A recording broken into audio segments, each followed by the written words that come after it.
in this country. We will be training with 4 other national teams. Nice to meet you. This is the most prestigious place to study mathematics on the planet.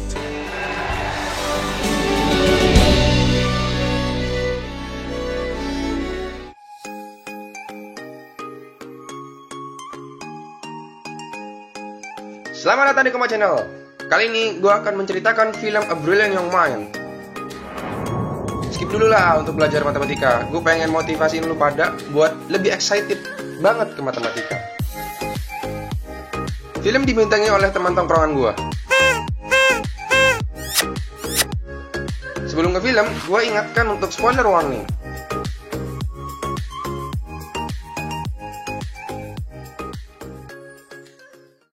Prolog film, Nathan Ellis, si karakter utama mendeskripsikan dirinya bahwa dia pendiam dan sulit memilih teman.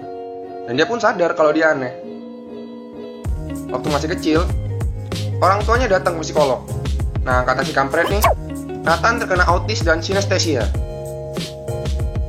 Menurut hellosehat.com, sinestesia adalah fenomena neurologis di mana otak menimbulkan beberapa persepsi berupa penglihatan, suara, ataupun rasa dari suatu respon indera. Bingung kan lu? Sama bro. Ya, intinya dia memiliki respon yang berbeda dengan manusia normalnya terhadap indera tertentu.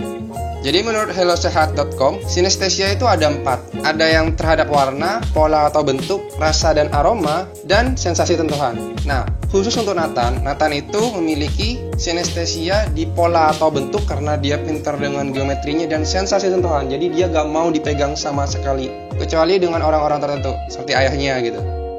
Ayahnya si Nathan, satu-satunya orang yang bisa berkomunikasi dengan Nathan.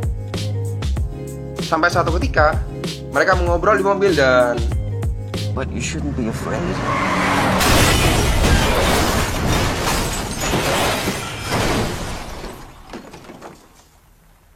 Yap, terjadi seperti itu bro. Ayahnya meninggal. Ya namanya hidup bro. Ini menandakan orang ini banyak dikit. Dulu, ayahnya Nathan yang ngajarin Nathan matematika. Tapi, semenjak ayahnya meninggal, ibunya yang menggantikan perannya.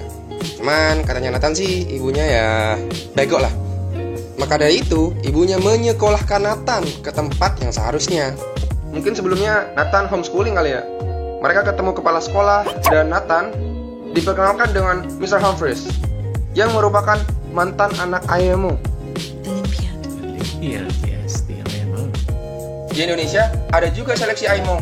Awalnya dari KSN atau kompetisi sains nasional. Habis itu disaring lagi pelatnas 1, pelatnas 2, pelatnas 3, pelatnas 4. Nah, dari pelatnas 4 itu udah jadi 6 orang yang mewakili Indonesia. Untuk tahun 2021, Indonesia menempati posisi 33 dunia. Pernah sekali loh Indonesia meraih peringkat 10 dunia. Wah, hebat banget dah. Selama keikutsertaan Indonesia di IMO, Indonesia berhasil mendapatkan 5 medali emas, 28 perak, dan 51 perunggu. Ya emang sulit sih dapat emas. Nah, berikut 5 orang yang pernah mendapatkan emas di IMO. Ada Steven Sanjaya, dia orang yang membuka pintu emas Indonesia. Ada Gian Cordana Sanjaya. Ada Kinantan Arya Bagaspati, Aaron Alvarado Kristanto. Ada Stanve Afrilium Wijaya. Singkat cerita, mereka mencoba untuk menjadi murid dan guru lah. Perjalanan cukup sulit bro. Bahkan untuk bersalaman aja Nathan gak mau. Nathan udah gede dan akan mengikuti ujian untuk pelatnas yang tujuannya menjadi perwakilan Inggris di IMO. Ketika pengumuman, Mr. Humphries membawa surat lolos tidaknya Nathan, dan dia diizinkan untuk membuka surat itu. Dan Nathan pun lulus bro. Dear Mr. Ellis, I am writing to let you know that, unfortunately, you have successfully earned a place on the United Kingdom Math Squad. Oh my goodness. Ya kalau gak lulus, bubar nih film. Di surat itu, Nathan akan pergi camp ke Taiwan buat diseleksi lagi dari 16 orang menjadi 6 sebagai perwakilan Inggris. Jadi Nathan siap-siapin tuh buat pergi ke Taiwan. Dan ternyata ketika ibu dan guru Nathan berbicara, si Nathan ngintip. Kayaknya sih Nathan gak mau punya ayah baru. Sampai gak sengaja jatuhin teropong bintangnya bro. Sialan, cuman kayak gitu aja pakai teropong. Well, singkat cerita Nathan bertemu dengan temannya di bandara. Ini adalah pelatih Inggris dan teman Nathan ada Isaac, ada Pat, ada Luke, ada Dave, ada Rebecca. Sebenarnya gue rada punya sedikit unek-unek nih. Kayaknya kebanyakan anak matematika punya dunianya sendiri gitu. Lihat aja tuh, main gituan mereka. Bahkan, Nathan juga aneh bro. Bayangin aja, dia gak mau kalau jumlah makanannya gak bilangan prima. Apain coba? Apa fungsinya bro?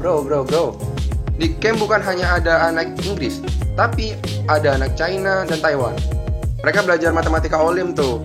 Dan tuh pelajaran gak mungkin gue sentuh bro.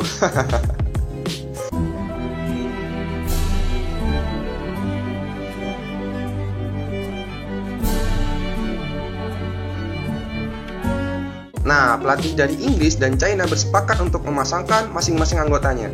Katanya sih biar menjadi teman untuk belajar bareng, sering bareng, minum coklat panas, bermain tic-tac-toe, menyelesaikan puzzle, meminum coklat panas, bermain tic-tac-toe, membangun candi.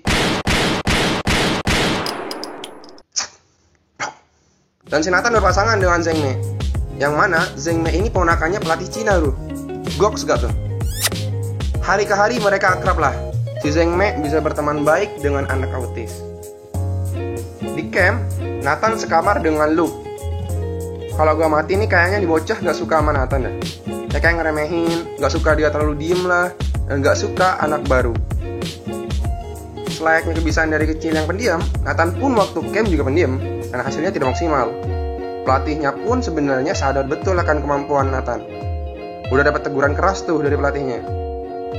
Oke, kita kembali ke Inggris. Karena sempat lost kontak, akhirnya Mr. Humphries datang ke ibunya Nathan buat ngajarin matematika ke Nathan. Katanya sih biar gak bego-bego amat.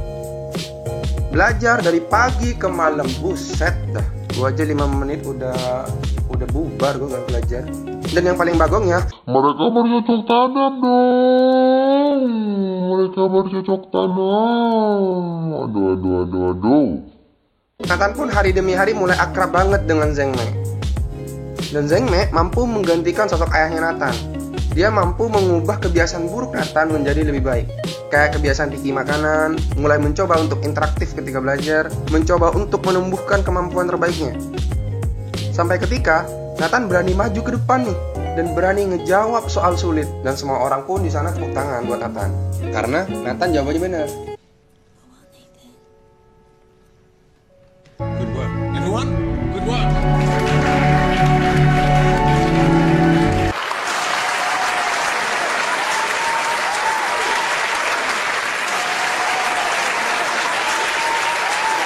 Ketika belajar bersama dengan perwakilan Inggris, sebenarnya si Lux juga autis, bahkan lebih parah dari Nathan.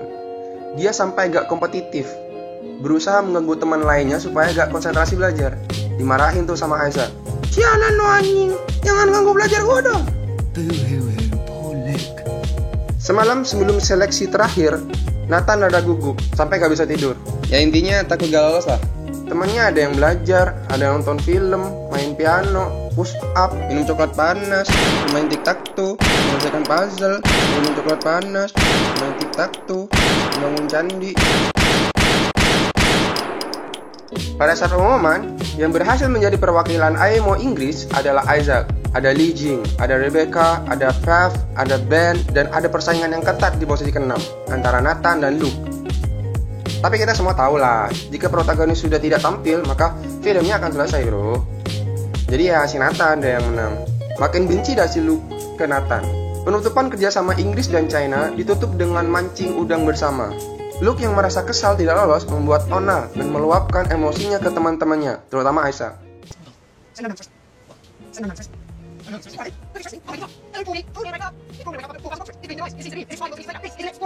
And I'm gonna go out my way to make sure that you're not happy at all. Bahkan dia sampai melukai tangannya sendiri. Hati-hatiannya. Karena AEMO terselenggara di Cambridge, Inggris, Zheng Mei sebagai teman baiknya Nathan ikut tim Inggris pulang. Bahkan dia sampai bermalam di rumah Nathan. Dia berkenalan dengan ibunya. Tapi Nathan waktu pulang, dia melihat ibunya mainin mainannya waktu kecil. Si Nathan marah tuh. Akhirnya mereka berdamai sambil cerita-cerita tentang Zheng Mei. Bahkan, si Nathan memperbolehkan Zheng Mei buat tidur sekamar, beda kamar. Ingat loh, beda kamar. Shut up! Biasanya kalau lomba-lomba luar negeri tuh, panitianya nyiapin tempat penginapan bagi setiap delegasi. Itu berlaku untuk tuan rumah juga. Dan pembukaan diawali dengan kayak gini bro.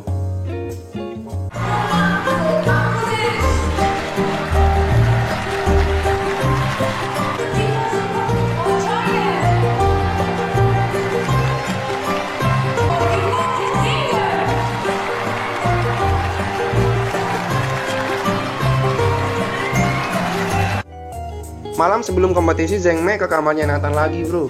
Buat tidur sekamar dan sekamar. Wow. Shut up! Nyari gunting sambil ngubek-ngubek. Cakep. Lupa naroknya karena lalai. Asyau. Pagi-pagi sudah digerebek. Siap-siap drama pun dimulai.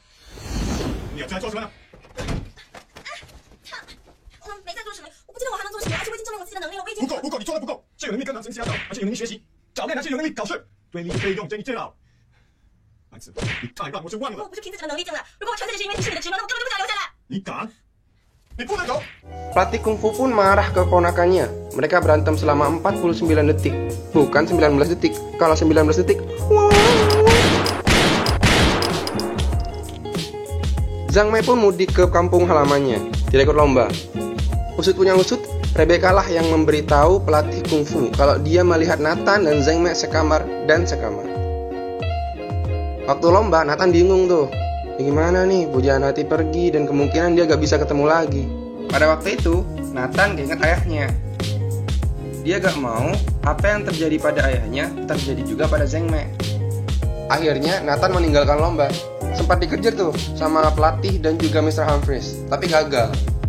Karena Mr. Humphries menghalangi pelatih Nathan.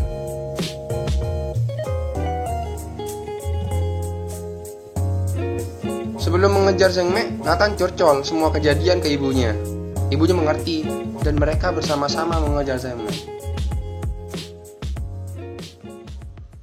Untuk keseluruhan film ini keren banget.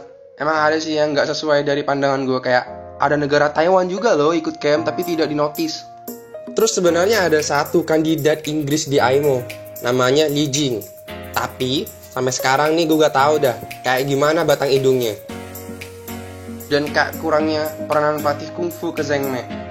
Tapi film ini bisa lah buat nambah motivasi lo pada buat belajar. Ini rahasia ya. Kalau mau belajar di Kama Channel aja bro. Banyak soal matematika. Lihat listnya tuh. Makanya subscribe bro. Oke, cukup sekian dari gua. Semoga bermanfaat dan komen di bawah ya bro kalau mau rekomendasiin film apa tapi yang berhubungan dengan pendidikan. Jangan lupa subscribe lur. See you.